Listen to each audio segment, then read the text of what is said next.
Hi friends, welcome to my YouTube channel. ಆರು ಶಂಕರಪೊಳ್ಳೆ ಮಾಡ್ತಿದ್ದೀನಿ. ಮಾಡೋದು ನೋಡೋಣ ಫ್ರೆಂಡ್ಸ್. ಒಂದೆರಡು ಬಟ್ಲು ಅಕ್ಕಿ ತೊಗೊಂಡಿದ್ದೀನಿ. ಒಂದು ಸ್ಪೂನ್ ತೊಗೊಂಡಿದ್ದೀನಿ. ಎಲ್ಲ ಇಂಗ್ರೀಡಿಯೆಂಟ್ಸ್ ಹಾಕಿದ್ದೀನಿ, ತೋರಿಸ್ತಿರೋದು ನಿಮಗೆ ಫ್ರೆಂಡ್ಸ್. ಅಕ್ಕಿ ಸೋಡಾ ಹಾಕಬೇಕು, 1 ಸ್ಪೂನ್ ಬಿಳಿ ಎಳ್ಳು ಹಾಕಬೇಕು, ರುಚಿಗೆ ತಕ್ಕಷ್ಟು ಉಪ್ಪು ಹಾಕಬೇಕು ಫ್ರೆಂಡ್ಸ್. 4 ಸ್ಪೂನ್ ಎಣ್ಣೆ ಹಾಕಬೇಕು.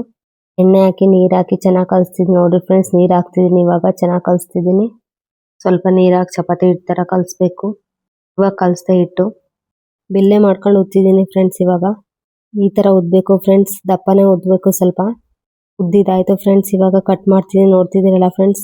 ಶಂಕರಪೊಳೆ ಕಟ್ ಮಾಡೋದು ಇದು ನೋಡ್ರಿ ಫ್ರೆಂಡ್ಸ್. ಈ ತರ ಕಟ್ ಮಾಡಿದ್ರೆ ಚೆನ್ನಾಗಿರುತ್ತೆ, ಶೇಪ್ ಚೆನ್ನಾಗಿ ಬರ್ತವೆ. ಕಟ್ ಮಾಡ್ಕೊಂಡು ನೋಡ್ರಿ ಫ್ರೆಂಡ್ಸ್. ಇವಾಗ ಎಣ್ಣೆ ಕಾದಿದೆ, ನಾನು ಹಾಕ್ತಿದ್ದೀನಿ ನೋಡ್ರಿ ಫ್ರೆಂಡ್ಸ್. ಇವಾಗ ಮೀಡಿಯಂ ಫ್ಲೇಮ್ ಇಟ್ಕೊಂಡು ಕರಿಬೇಕು ಶಂಕರಪೊಳೆನ. 2 ಕಡೆ ಚೆನ್ನಾಗಿ ಕರಿಬೇಕು ಶಂಕರಪೊಳೆ. ಚೆನ್ನಾಗಿ ಉಪ್ತಿದೆ ನೋಡ್ರಿ ಫ್ರೆಂಡ್ಸ್ ಶಂಕರಪೊಳೆ. ನೀವು ಒಂದ್ಸರಿ ಮನೇಲಿ ಟ್ರೈ ಮಾಡಿ, ಹೇಗಿದೆ ಅಂತ ಕಮೆಂಟ್ಸ್ ಸೆಕ್ಷನಲ್ಲಿ ತಿಳಿಸಿ. ನಾವು ಶಂಕರಪೊಳೆ ಟೇಸ್ಟ್ ಮಾಡಿದ್ವಿ, ಸೂಪರ್ ಆಗಿತ್ತು ಟೇಸ್ಟ್. ಮುಂಚೆ ಟೀ ಜೊತೆ ಸ್ನ್ಯಾಕ್ಸ್ಗೆ ಚೆನ್ನಾಗಿರುತ್ತೆ ಶಂಕರಪೊಳೆ. ಈ ತರ ಕಿಚನ್ ವಿಡಿಯೋಸ್ಗಾಗಿ ನನ್ನ ಚಾನಲ್ ಸಬ್ಸ್ಕ್ರೈಬ್ ಮಾಡಿ, ಕಮೆಂಟ್ ಮಾಡಿ, ಶೇರ್ ಮಾಡಿ, ಲೈಕ್ ಮಾಡಿ friends. Thank you for watching video. Next ವಿಡಿಯೋಲಿ ಸಿಗ್ತೀನಿ. Bye friends.